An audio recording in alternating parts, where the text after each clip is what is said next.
Hello everyone, welcome to KD academy. Like, share and subscribe कीजिए और press the bell icon. Hello and welcome back to KD Academy. Today we will start chapter number 8, सुधा मूर्ति। सुधा मूर्ति एक ऐसी महिला है कि लोगों के लिए प्रेरणादायक है।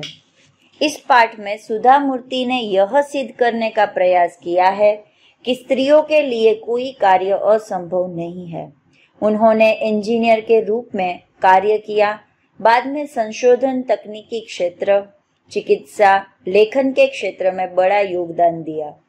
महिला सशक्तिकरण के क्षेत्र में आपका योगदान महत्वपूर्ण है, यानी कि यहाँ पर सुधा मूर्ति का योगदान काफी अगत्य का है। इस पाठ में स्त्रियों के लिए कार्य क्षेत्रों की कोई सीमा नहीं है तथा वे हर कार्य में कुशलता प्राप्त कर सकती है। इस बात पर ज्यादा जोर दिया गया है कि स्त्रियों के लिए कोई भी काम मुश्किल वाला नहीं होता या तो कोई भी सीमा नहीं होती। वो हर एक कार्य काफी कुशलता से कर सकती है। इस कृति का यह संदेश है कि जाति और लिंग के बीच कोई भेदभाव न रखा जाए, यानी कि मनुष्य कौन सी जाति का है, कौन से लिंग का है, नर है, मादा है, या तो वो कौन सी कास्ट से बिलोंग करता है, ऐसी कोई भी चीज अपने दिमाग में ना रखे और सिर्फ काम की ही अगत्यता जाने। अप्रैल 1974 की बात है। बेंगलुरु में गर्मी पड़ने लगी थी। भारतीय विज्ञान संसाधन के परिसर में गुलमोहर के बड़े बड़े वृक्ष लाल रंग का फूलों से लदे झूम रहे थे। कंप्यूटर विज्ञान की कक्षा समाप्त कर एक छात्रा हॉस्टल की ओर जा रही थी कि उसकी दृष्टि नोटिस बोर्ड पर लगे एक विज्ञापन पर पड़ी। यह विज्ञापन प्रसिद्ध ऑटोमोबाइल कंपनी टेल्को की ओर से नौकरी के इच्छुकों के लिए था। कंपनी को योग्य और परिश्रमी इंजीनियरों की आवश्यकता थी। चौंकाने वाली बात तो यह थी कि वहां पर छोटे अक्षरों में लिखा था, एक अंतिम पंक्ति में यह लिखा गया था कि महिला उम्मीदवार आवेदन ना भेजें। अप्रैल 1974 की यह बात है। तब बेंगलुरु में काफी गर्मी पड़ती है। भारतीय विज्ञान संस्थान के परिसर यानी कि जो आंगन होता है, आसपास का जो इलाका होता है, वो वहां पर गुलमोहर के बड़े बड़े वृक्ष लाल रंगों के फूलों से झूम रहे थे। कंप्यूटर विज्ञान की कक्षा समाप्त कर एक छात्रा हॉस्टल की ओर जा रही थी और वहां पर देखा कि नोटिस बोर्ड पर एक एडवर्टाइजमेंट है। विज्ञापन यानी कि एडवर्टाइजमेंट, और उसे हिंदी में बोलते हैं इश्तहार। फिर विज्ञापन प्रसिद्ध ऑटोमोबाइल कंपनी टेल्को की ओर से था। ऑटोमोबाइल कंपनी जो बहुत ही बड़ी है और उसमें टेक्नोलॉजिकल इंस्ट्रूमेंट्स और वो कैसे काम करते हैं उनकी वहां पर सारी बातें होती है और वहां पर ही वह बनते हैं। और नाम है टेल्को, जो अब टाटा के नाम से मशहूर है। वहां पर जिन लोगों को जॉब चाहिए होती है वह लोग वहां पर एप्लीकेशन कर सकते हैं, लेकिन छोटे अक्षरों में वहां पर लिखा था कि कोई भी महिला उम्मीदवार वहां पर जॉब अप्लाई नहीं कर सकती। उसने एक बार नहीं 2 बार पढ़ा। हाँ, यही तो लिखा था। उसे नौकरी की कोई आवश्यकता नहीं थी, क्योंकि उसे विदेश से स्नातकोत्तर परीक्षा के बाद रिसर्च की डिग्री के लिए छात्रवृत्ति मिलने की पेशकश हो चुकी थी। वह स्वयं भी विदेश जाकर उच्च शिक्षा प्राप्त करना चाहती थी, परंतु यहाँ यह भेदभाव, स्त्री पुरुष में इतनी असमानता, बात उसे कुछ पची नहीं। जो यह छात्रा थी वह एक बार नहीं 2 बार पढ़ चुकी। यहाँ पर आवेदन ना भेजे। उन्हें तो ऑलरेडी वहां पर फॉरेन से उच्चतर एजुकेशन के लिए वहां पर जाना था, वहीं पर डिग्री लेनी थी, वहीं पर रिसर्च करना था और स्कॉलरशिप भी मिलने वाली थी। लेकिन वह यह भेद दूर करना चाहती थी कि स्त्री पुरुष में असमानता कभी भी होनी नहीं चाहिए। वह अपनी कक्षा में हमेशा प्रथम स्थान पाती आई थी और कंप्यूटर विज्ञान की कक्षा में पुरुष सहपाठियों में अकेली लड़की थी। योग्य थी, परिश्रमी थी। नहीं, उसे कुछ तो करना ही होगा। इस भेदभाव को सहना उसके बस की बात नहीं। वह इसका विरोध करेगी। और डटकर करेगी। वह हर हमेशा कक्षा में प्रथम आती थी, यानी कि फर्स्ट रैंक ही आता था। और कंप्यूटर साइंस के अंदर यह सारे मेल जो स्टूडेंट्स होते हैं उनके बीच में एक ही यह लेडी थी, योग्य भी थी, मेहनतू भी थी, उसे कुछ तो करना ही था। वह यह भेदभाव नहीं सह पाती, इसीलिए वह इनका डटकर विरोध करेगी। हाँ, डटकर ही विरोध करना पड़ेगा। उसने अपनी डायरी में आवश्यक सूचनाएं लिखी और तेजी से हॉस्टल की ओर चल दी। उसने निश्चय किया कि वह टेल्को कंपनी के सर्वोच्च अधिकारी को सूचित करेगी कि उनकी कंपनी इस प्रकार का अन्याय कर रही है। उसे उस सर्वोच्च अधिकारी का नाम मालूम तो नहीं था, केवल इतना पता था कि टाटा समूह के प्रमुख JRD टाटा। उन्होंने क्या किया कि अपनी डायरी में जो भी कुछ यहाँ पर सूचना दी गई थी वो लिखी और फिर अपने हॉस्टल की ओर तेजी से चली गई। फिर मन ही मन निश्चय कर लिया कि मैं तो टेल्को कंपनी को सर्वोच्च अधिकारों को, जो वहां पर जो सर्वोच्च अधिकारी है उससे मैं वहां पर जाकर बात करूंगी या तो उन्हें पोस्ट लिखूंगी। और उसे वह मालूम नहीं था कि यह सर्वोच्च अधिकारी कौन है। उसे सिर्फ इतना ही पता था कि टाटा समूह की हेड पोजीशन पर है JRD टाटा, जो टाटा इंडस्ट्री जमशेदपुर में है ना, वो वाले। उसने एक पोस्ट कार्ड लिया और JRD टाटा को संबोधित करते हुए लिखा, आपने भारत में लोहा, इस्पात, रासायनिक पदार्थ, कपड़ा, मशीनों के बड़े बड़े उद्योग लगाए हुए हैं। भारतीय विज्ञान संस्थान की स्थापना में बढ़ चढ़कर अपना योगदान दिया है। सौभाग्य से मैं उसी संस्थान में पढ़ रही हूँ।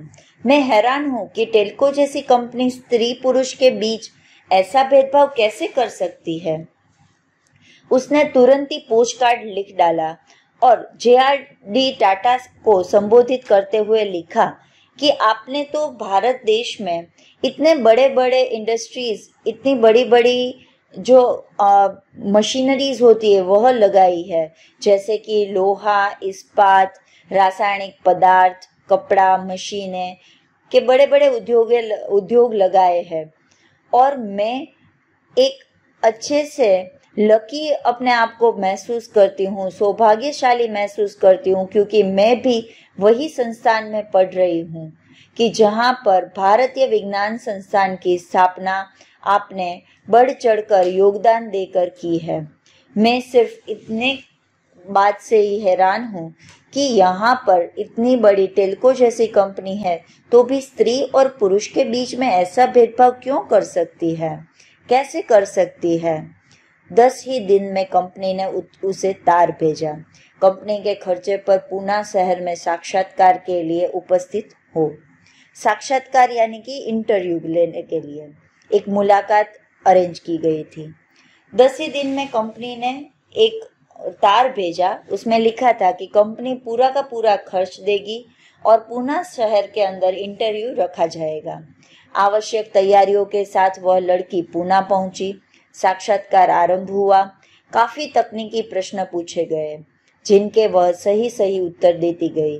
तभी एक बुजुर्ग सज्जन ने स्नेहमयी वाणी में कहा, तुम जानती हो कि हमने महिला उम्मीदवार आवेदन न भेजे क्यों लिखा था? क्योंकि यहाँ फैक्ट्री में मुख्य कार्यस्थल पर किसी महिला की नियुक्ति नहीं होती। तुम्हारी जैसी मेधावी लड़कियों को अनुसंधान शालाओं में जाकर कार्य करना चाहिए। फिर वह लड़की अपनी जो भी तैयारियां करनी थी उनके साथ वह पूना पहुंची। इंटरव्यू स्टार्ट हुआ। काफी टेक्निकल क्वेश्चंस पूछे गए, सही सही आंसर देती गई। तब इंटरव्यू में एक बड़े बुजुर्ग इंसान थे। उसने बहुत ही पोलाइटली पूछा कि महिला उम्मीदवार आवेदन ना भेजे, क्योंकि यहाँ पर फैक्ट्री में जो मुख्य कार्यस्थल है वहाँ पर किसी भी महिला कभी भी वहाँ पर उनकी नियुक्ति नहीं होती। और तुम्हारी जैसी जो इंटेलिजेंट लड़कियां होती है वह अपना कार्यशालाओं में जाकर करें, लेकिन हमें कहीं से तो शुरुआत करनी होगी, नहीं तो कभी भी कोई महिला आपकी फैक्ट्री में कार्य नहीं कर पाएगी, उसने दृढ़ता से कहा। यानी कि वह लड़की काफी अपने मन से दृढ़ थी। उसने बोला कि आपको पता है कि ऐसे कहीं ना कहीं से तो शुरुआत करनी ही होगी, वरना तो आपकी फैक्ट्री में कभी भी कोई महिला कार्य नहीं कर पाएगी। एक लंबे साक्षात्कार के बाद अंत में उस वृद्ध सज्जन ने मुस्कुराते हुए कहा, ठीक है, यह शुरुआत तुमसे ही की जाती है, बधाई। काफी इंटरव्यू देर तक चला और जब लास्ट में डिसीजन लेने की बारी आई तब वृद्ध सज्जन ने मुस्कुराते हुए कहा कि ठीक है, अब मैं यह शुरुआत तुमसे ही करता हूँ, आपको बधाई हो, यानी कि कॉन्ग्रेचुलेशन कहा। टेल्को में इंजीनियर के पद पर नियुक्त यह प्रथम महिला इंजीनियर थी, जिसका नाम था सुधा कुलकर्णी। सुधा कुलकर्णी का विवाह टेल्को में ही कार्यरत श्री नारायण मूर्ति के साथ हुआ। 8 वर्ष तक टेल्को को अपनी सेवाओं देने के बाद सन 1982 में उन्होंने अपने पद से त्यागपत्र दे दिया और बेंगलुरु में अपने पति श्री नारायण मूर्ति के साथ इन्फोसिस कंपनी खोली। यानी कि जो टाटा में सबसे पहले इंजीनियर के पद पर जो प्रथम महिला इंजीनियर थी, उनका नाम था सुधा कुलकर्णी।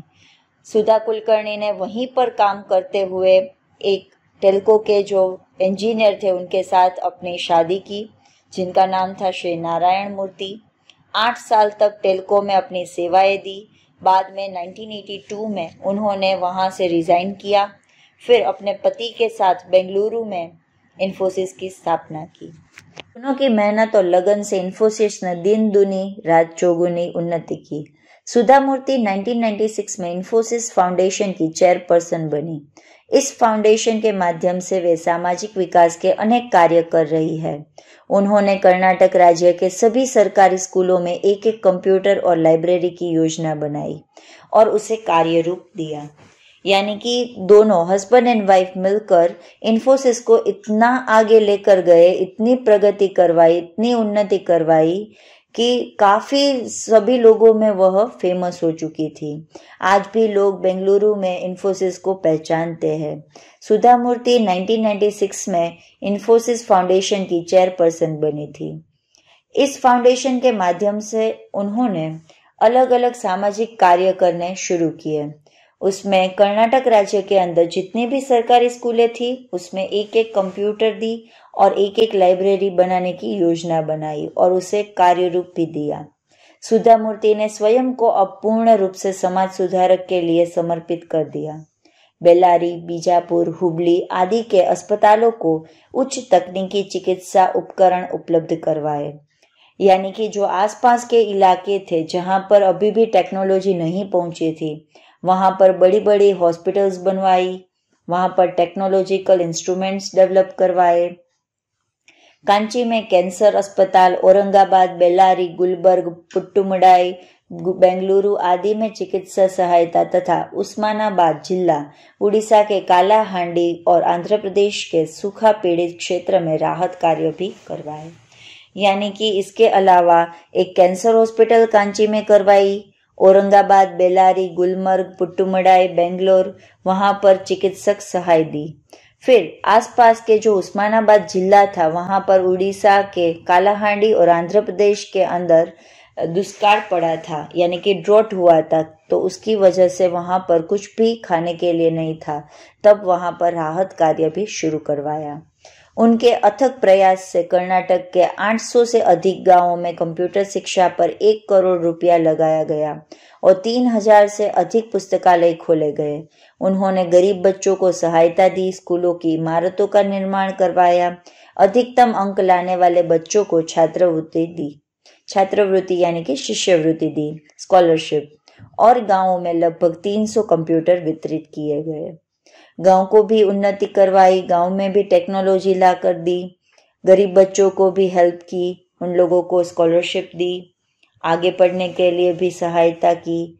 3000 से ज्यादा लाइब्रेरी खोली गई और सिर्फ कंप्यूटर शिक्षा पर ही 1 करोड़ रुपए दिए गए। 13 पुस्तकों की लेखिका सुधा मूर्ति को उनके कार्यों के लिए अनेक पुरस्कार दिए गए, जिनमें से प्रमुख है कर्नाटक राज्योत्सव पुरस्कार, ओजस्विनी पुरस्कार, मिलेनियम महिला शिरोमणि पुरस्कार, women of the year 2002, Rajalakshmi. आज इंजीनियरिंग महाविद्यालयों में पढ़ने वालों छात्रों में से 50% संख्या लड़कियों की है।